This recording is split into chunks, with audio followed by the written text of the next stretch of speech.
Hello मेरे बच्चों, तो कैसे आप सब। मैं आशा करता हूँ कि आप सब ठीक होंगे और खूब मन लगाकर पढ़ाई कर रहे होंगे। तो आप लोग इसी जोश और जुनून के साथ पढ़ाई करते रहिए। चलिए लेकर आ गए हैं फिर से एक नई क्लास, जिसमें हम देखने वाले हैं क्लास 9 सब्जेक्ट बायोलॉजी यानी कि जीव विज्ञान चैप्टर 1।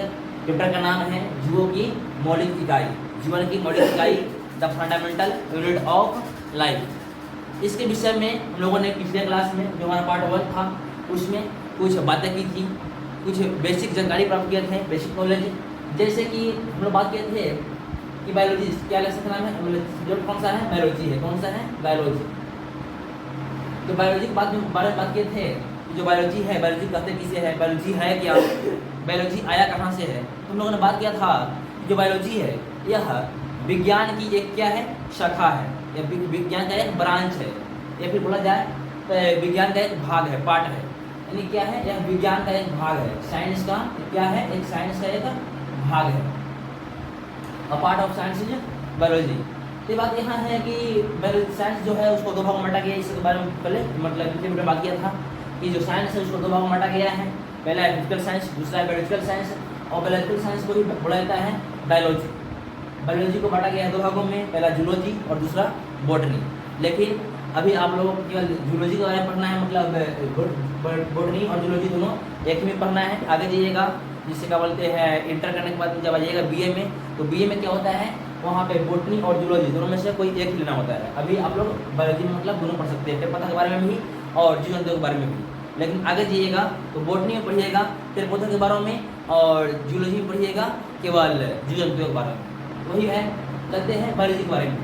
बायोलॉजी के बारे में बात किया था कि विज्ञान की वह शाखा जिसके अंतर्गत जीव जंतुओं यानी कि कुल मिलाकर सजीवों के बारे में अध्ययन किया जाता है उसे कहते हैं जीव विज्ञान यानी कि बायोलॉजी।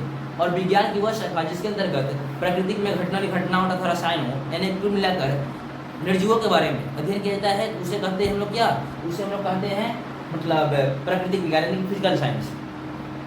और बायोलॉजिकल साइंस में बायोलॉजी में सजीवों के बारे में अध्ययन किया जाता है। इस बारे में अध्ययन किया जाता है सजीवों के बारे में, सजीवों के बारे में। बताए थे कि जो बायोलॉजी है वह ग्रीक भाषा के ग्रीक भाषा के दो शब्दों से मिलकर बना हुआ है। कितने शब्दों से मिलकर बना हुआ है, दो शब्दों से। पहला शब्द है कौन, बायोस, और दूसरा है लोगोस। बायोस का अर्थ होता है क्या, लाइफ, क्या होता है लाइफ, और लोगोस का अर्थ होता है स्टडी, क्या स्टडी। लाइफ का मतलब होता है जीवन और स्टडी का मतलब होता है अध्ययन करना, क्या अध्ययन करना, अध्ययन करना। जीवन किसके अंदर होता है, मतलब जीवन किसके अंदर होता है, सजीवों के अंदर, यानी कुल मिलाकर सजीवों के बारे में अध्ययन करना ही क्या कहलाता है, बायोलॉजी कहलाता है। इसलिए जो जीव विज्ञान है यानी कि बायोलॉजी को हिंदी में क्या बोलते हैं, बायोलॉजी को हिंदी में बोलते हैं जीव विज्ञान, क्या जीव विज्ञान। यानी कि जीव विज्ञान इसका मतलब जो नाम है बायोलॉजी का नाम जीव विज्ञान क्यों पड़ा है, क्योंकि इसमें जीवों के बारे में अध्ययन करता है, सजीवों के बारे में अध्ययन करता है। और इसे जो इंग्लिश में बायोलॉजी क्यों पढ़ा गया है, क्योंकि बायो का मतलब होता है लाइफ, लाइफ का मतलब होता है जीवन, और उधर लोगोस का मतलब होता है स्टडी, यानी कि जीवन के बारे में स्टडी करना ही क्या कहलाता है, बायोलॉजी। इसलिए इसका नाम पड़ा है बायोलॉजी। इतने बारे में लोग अध्ययन कर लिए थे। उसके बाद बात किए थे कि बायोलॉजी के जो है जनक कौन है, पिताजी कौन है, बायोलॉजी के जनक कौन है, जनक यानी कि fathers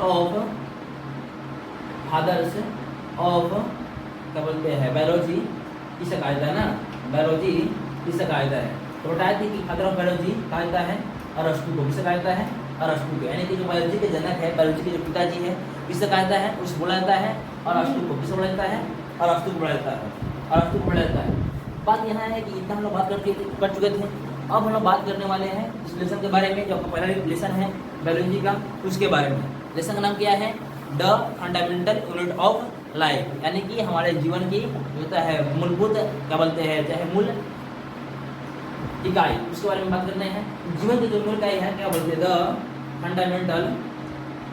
fundamental unit of life कौन सा है, इसको बोला जाता है सेल को। सेल में क्या मतलब होता है, कोशिका, क्या कोशिका। यानी कि बोला जाए जो हमारे शरीर का बनावट कैसा होता है, शरीर की सबसे छोटी से छोटी इकाई है उसे बोला जाता है कोशिकांग। क्या बोला जाता है, कोशिकांग। कोशिकांग क्या होता है, तो कोशिका के अंदर में कुछ इस प्रकार से कोशिका होता है, क्या होता है, कुछ इस प्रकार से कोशिका होता है। और कोशिका के अंदर में बहुत सारे केंद्र, इसके अंदर केंद्रिका और भी क्या बोलते हैं माइटोकॉन्ड्रिया, कुछ इस तरह से रहेगा माइटोकॉन्ड्रिया, यानी इसके अंदर बहुत सारे मतलब क्या बोलते हैं पार्ट पाए जाते हैं। कोशिका के अंदर में भी बहुत सारे पार्ट्स पाए जाते हैं, जिसे बोलते हैं हम लोग क्या बोलते हैं कोशिकांग, यानी कि जो कोशिका के अंग है उसे बोला जाता है क्या कोशिकांग। और बहुत सारे कोशिकांग मिलकर निर्माण करता है किसका, तो कोशिका का। किसका निर्माण करता है, तो कोशिका का। और बहुत सारे कोशिका मिलकर यानी कि इसको बोलते हैं सेल, क्या बोलते हैं सेल। और बहुत सारे सेल मिलकर यानी कि कोशिका मिलकर निर्माण करता है किसका, ऊतक का। किसका, ऊतक का, जिसे हम लोग क्या बोलते हैं टिश्यू बोलते हैं। क्या बोलते हैं, टिश्यू। और बहुत सारे टिश्यू यानी कि ऊतक मिलकर निर्माण करता है अंग का। किसका, अंग का, जिसे हम लोग क्या बोलते हैं ऑर्गन बोलते हैं। क्या बोलते हैं, ऑर्गन, यानी कि बहुत सारे ऊतक मिलकर क्या बना, अंग बना, जिसे हम लोग क्या बोलते हैं ऑर्गन। और बहुत सारे अंग मिलकर बनता है अंग तंत्र। क्या, अंग तंत्र, इसको बोलते हैं सिस्टम। क्या बोलते हैं, सिस्टम। सिस्टम, बहुत सारे सिस्टम मतलब शरीर में आता है, बहुत सारे सिस्टम, जैसे मस्कुलर सिस्टम यानी कि पेशी तंत्र, क्या बोलते हैं स्केलेटल सिस्टम यानी कि कंकाल तंत्र, इस तरह से रिस्पिरेटरी सिस्टम यानी कि परिवहन तंत्र। इस तरह से हमारे शरीर में लगभग 14 से 15 तंत्र पाए जाते हैं। और इसको बोला जाए तो अंग तंत्र से मिलकर बनता है बॉडी। क्या, बॉडी यानी कि शरीर। क्या बनता है, शरीर बनता है। तो शरीर जो है इतना प्रोग्राम होने के बाद में शरीर बनता है। पहला कोशिका, दूसरा कोशिका, और बहुत सारे कोशिकाओं के मिलने से बनता है ऊतक, और बहुत सारे ऊतक के मिलने से बनता है अंग, और बहुत सारे अंग के मिलने से बनता है अंग तंत्र, और उसके बाद में बहुत सारे अंग तंत्र यानी कि सिस्टम के मिलने से बनता है क्या, तो बॉडी। इसलिए पूछा जाता है क्वेश्चन में कि शरीर का निर्माण कैसे होता है। तो लोग इसी तरह से लिखेंगे कि शरीर का निर्माण अग्रलिखित बातों के द्वारा होता है। और उसमें लिखेंगे कि इसमें जैसे कि मतलब बहुत सारे कोशिकांग है, लेकिन हमारे शरीर की जो सबसे छोटी जो भाग है उसे बोलते हैं कोशिकांग। और बहुत सारे कोशिकांग के मिलने से ही बनता है कोशिका, और इसी प्रकार से बहुत सारे कोशिकाओं के मिलने से बनता है ऊतक, और बहुत सारे ढेर सारे ऊतकों के मिलने से बनता है अंग, और ढेर सारे अंगों के मिलने से एक अंग तंत्र का निर्माण होता है, यानी कि एक सिस्टम का निर्माण होता है। और इसी तरह से बहुत सारे सिस्टमों के मिलने से एक शरीर का निर्माण होता है। ये क्या हो गया, इस शरीर का क्या बोलते हैं निर्माण का प्रक्रिया था, इसमें लोग भी देखे हैं। अब बात होता है कि हम लोग बात कर रहे थे कोशिका के बारे में। किसके बारे में, कोशिका के बारे में, इसके बारे में सेल के बारे में, यानी कि सेल का मतलब कोशिका। तो बात कर रहे थे कोशिका के बारे में। तो अब बोला जाता है कि कोशिका के आधार पर जो जीव होते हैं कितने भागों में बांटा गया है। कोशिका के आधार पर जीवों को कितने भागों में बांटा गया है। इस तरह से सजीवों को बांटा गया है, मतलब जीवों को बांटा गया है दो भागों में, एक निर्जीव एक सजीव। आप लोग जानते हैं जिसमें बायोलॉजी के बारे में बात करते हैं, सजीव के बारे में, केवल सजीव के बारे में। तो अब बात करना है कि जो सेल होते हैं, सेल यानी कोशिका, कोशिका के आधार पर जीवों को कितने भागों में बांटा गया है, उसके विषय में अब हम लोग बात करेंगे।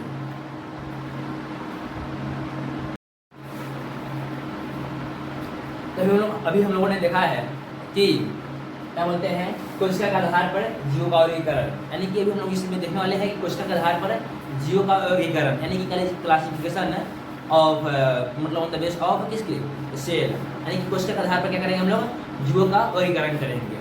चलिए करते हैं कोशिका के आधार पर जीवों का वर्गीकरण। इसके लिए जानेंगे इसका कहने का मतलब हुआ कि कोशिका के आधार पर जीवों को कितने भागों में बांटा गया। इसके आधार पर कोशिका के आधार पर जीवों को कितने भागों में बांटा गया है। तो हम लोग जानते हैं कि कोशिका के आधार पर जीवों को बांटा गया है कितने भागों में, दो भागों में बांटा गया है। पहला एक कोशिकीय जीव, कौन सा जीव, एक कोशिकीय जीव, और जिसे बोलते हैं यूनिसेल्युलर, और दूसरा बहुकोशिकीय जीव जिसे बोलता है मल्टीसेल्युलर। बात क्या है कि एक कोशिकीय जीव है, कहते किसे है, तो एक कोशिकीय जीव बात हो रहा है, इसमें उच्चारण नहीं है, एक कोशिकीय जीव यानी कि वैसा जीव जिनकी शरीर की बनावट एक ही कोशिका के द्वारा होता है। ये मतलब क्या बोलते हैं, जो शब्द है एक कोशिकीय जीव, उसमें ही इसका परिभाषा छुपा हुआ है। एक कोशिकीय जीव, देखिए एक कोशिकीय जीव, एक देखिए यहाँ पे एक, यहाँ पे कोशिकीय या जीव, यहाँ पे बहु कोशिकीय और जीव, इन्हीं में इसका परिभाषा छुपा हुआ है, इन्हीं लाइन में, इन्हीं जो शब्द है ना इसमें ही। देखिए एक कोशिकीय जीव मतलब वे सभी जीव, वे जीव चाहे वैसे जीव जिनकी शरीर का बनावट एक ही कोशिका के द्वारा होता है, उसे कहते हैं एक कोशिकीय जीव, तथा वह अपने जीवन के सभी कार्यों को एक ही कोशिका के द्वारा करता है, उसे क्या कहते हैं, एक कोशिकीय जीव कहते हैं।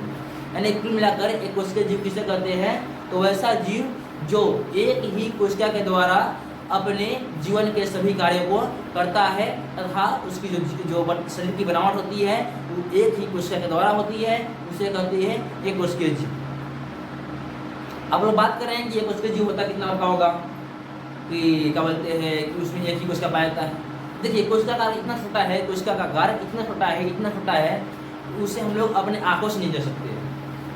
कोशिका का आकार इतना छोटा है कि उसे हम लोग अपने आंखों से नहीं दे सकते।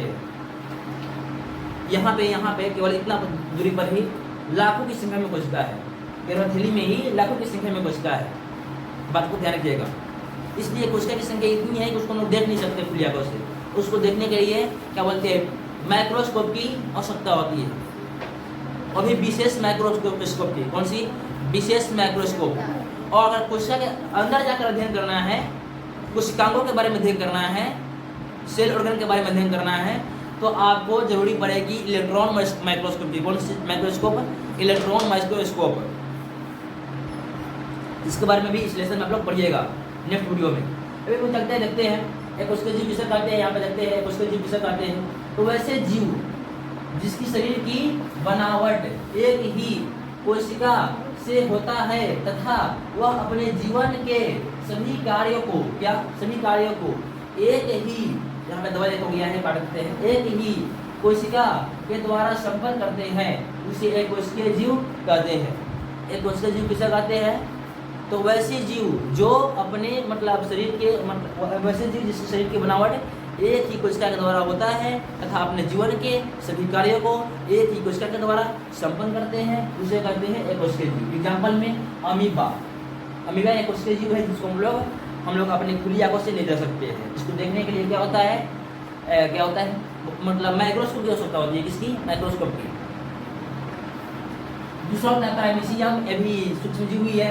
तीसरा होता है शैवाल, ये भी सूक्ष्मजीव ही है। लेकिन शैवाल बहुत सारे ऐसे सवाल है जिसको हम लोग अपनी आंखों से देख सकते हैं। बहुत सारे ऐसे सवाल हैं जो क्या बोलते हैं मल्टी सेलुलर है, यानी कि बहुकोशिकीय है शैवाल में। जैसे हम लोग देखते हैं सवाल का नाम हम लोग बोलते हैं गाँव यहाँ पे बोलते हैं सवाल को काई। क्या बोलते हैं? काई। देखते हैं जब हम लोग कल पर काई लग जाता है, क्या लगता है? काई लग जाता है। या फिर क्या बोलते हैं बरसात के मौसम में बहुत सारे जगह जहाँ पे मिट्टी की जगह है वहाँ पे क्या होता है? काई लग जाते हैं। तो काय को ही बढ़ता है क्या? शैवाल। वहाँ पे रोआ रोआ की तरह आ जाता है। देखिए कल पर उसको क्या बोलते हैं? शैवाल बोलते हैं। तो कुल मिलाकर एक कोशिकीय जीव किसे कहते हैं आप लोग मन लग गया होगा। अब बात करते हैं हम लोग बहुकोशिकीय जीव के बारे में। किसके? बहुकोशिकीय जीव के बारे में। देखिए बहुकोशिकीय जीव कहने का मतलब वैसे जीव जिसकी शरीर की कोशिकाओं मतलब शरीर की बनावट बहु मतलब बहुत कोशिकाओं द्वारा होता है, यानी कि अनेक कोशिकाओं द्वारा होता है तथा अपने जीवन के अलग अलग कार्यों को अलग अलग कोशिका के द्वारा संपन्न करते हैं। कौन सी बातें हैं? कि वैसे जीव जिसकी शरीर की बनावट अन्य कोशिकाओं से मिलकर बना होता है, यानी कि जिसके शरीर अनेक कोशिकाओं से मिलकर बना होता है तथा वह अपने जीवन के संपूर्ण कार्यों को अलग अलग कोशिकाओं के द्वारा करता है, यानी कि अलग अलग कार्य को अलग अलग कोशिकाओं के द्वारा करते हैं, उसे कहते हैं क्या? बहुकोशिकीय जीव। जैसे आप देख लीजिए बहुकोशिकीय जीव किसे कहते हैं? तो वैसे जीव जिसकी शरीर का बनावट एक से अधिक कोशिकाओं, यानी कि बहुत सारे कोशिकाओं, एक से अधिक मतलब अनेक कोशिकाओं से होता है तथा वह अपने जीवन के सभी कार्यों को अलग अलग कोशिकाओं द्वारा संपन्न करते हैं, उसे कहते हैं क्या है? बहुकोशिकीय जीव कहते हैं। जैसे में मनुष्य कहने का मतलब हम हो गए, आप हो गए और हमारे घर परिवार में रहने वाले लोग हो गए, ये सब बहुकोशिकीय जीव है। मनुष्य कहने का मतलब क्या बोलते हैं? हम और आप, ये सब मनुष्य है। क्या बोलते हैं? मनुष्य हो गया, घोड़ा हो गया, घोड़ा देखे भी होंगे, चिट्टी हो गया, जंतु हो गया, और भी अनेक जंतु है। जंतु में मतलब अनेक जंतु, कुत्ता, बिल्ली और कुछ बहुत कुछ है। पादप कहने मतलब पेड़ पौधा। पेड़ पौधा में भी क्या बोलते हैं? बहुकोशिकीय जीव आते हैं। जैसे देखते जाएगा जो बहुत बड़े बड़े पेड़ होते हैं जिसको हम लोग आंखों से देख सकते हैं, सिंपल जिसको हम लोग अपने आंखों से देख सकते हैं, वो सब बहुकोशिकीय पौधे होते हैं, सब बहुकोशिकीय पौधे होते हैं। और जिस पौधे को हम लोग अपने आंखों से नहीं देख सकते हैं, बहुत सारे छोटे छोटे पौधे होते हैं जो क्या बोलते हैं समुद्र के अंदर पाए जाते हैं, जिसको हम लोग अपने आंखों से भी नहीं देख सकते हैं, वो होता है मतलब एककोशिकीय पौधे। एक कौन सी है? बहुकोशिकीय पौधे हैं।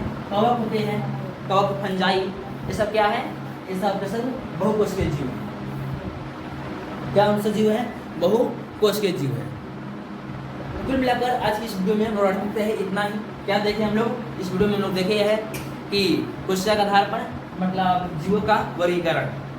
क्या? कोशिका के आधार पर जीवों का वर्गीकरण, यानी कुल मिलाकर कहने का मतलब है कि कोशिका के आधार पर जीवों को कितने भागों में बांटा गया है? 2 भागों में बांटा गया है। फर्स्ट मतलब एक कोशिकीय जीव और सेकंड बहुकोशिकीय जीव। एक कोशिकीय जीव को यूनिसेलुलर भी बोला जाता है और बहुकोशिकीय जीव को मल्टीसेलुलर बोला जाता है। एक कोशिकीय जीव कहने का मतलब वैसा जीव जो अपने केवल जिसका शरीर का बनावट एक ही कोशिका द्वारा होता है तथा अपने शरीर मतलब अपने जीवन के अलग मतलब सभी कार्यों को एक ही कोशिका द्वारा करते हैं, संपन्न करते हैं, उसे कहते हैं एक कोशिकीय जीव। जिसमें अमीबा, पैरामीशियम, शैवाल, ये सब सूक्ष्म जीव है जिसको हम लोग अपने आंखों से नहीं देख सकते हैं, और बहुत सारे ऐसे सूक्ष्म जीव है जिसे हम लोग अपने आंखों से नहीं देख सकते हैं। इसलिए हमें क्या लिख दिया हूँ क्या बोलते हैं आदि, क्या लिख दिया है? आदि लिख दिया है। आदि के मतलब और भी बहुत कुछ है। और बात किया जाए मल्टीसेलुलर के बारे में, यानी कि बहुकोशिकीय जीव के बारे में, तो उसमें आते हैं वैसे जीव जिसके शरीर का बनावट अनेक कोशिकाओं के द्वारा होता है। क्या? अनेक कोशिकाओं। अनेक करने का मतलब बहुत सारी कोशिकाओं के द्वारा होता है, ढेर सारी कोशिकाओं के द्वारा होता है, और अपने जीवन के अलग अलग कार्य करने के लिए ढेर सारी कोशिकाओं के यानी कि अलग अलग कोशिकाओं का प्रयोग लेते हैं। जैसे हम लोग खाना खाने के लिए हाथ का प्रयोग करते हैं, यानी कि उसमें हाथ का कोशिका लगता है, फिंगर। आज की वीडियो में रहने देते हैं इतना ही, तो मिलते हैं नेक्स्ट वीडियो में। अगर वीडियो अच्छी लगी हो तो वीडियो को लाइक करना और चैनल पर नए हो तो चैनल को सब्सक्राइब करना। मिलते हैं नेक्स्ट वीडियो में, तब तक के लिए जय हिंद दोस्तों।